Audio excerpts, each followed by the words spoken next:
केवढा वायच बोलायचं होतं ते 5 मिनिटं उशीर ना गेलेस तर चालेल घरी.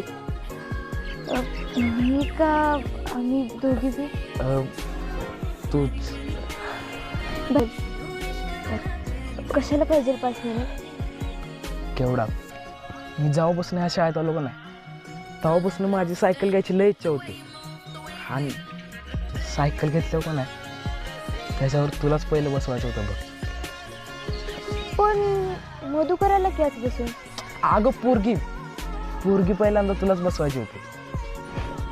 खरं? अगं हो खरंच लय इच्छा आहे. केवढा बसशील का माझ्यावर डबल सीट? बसायला आवडेल.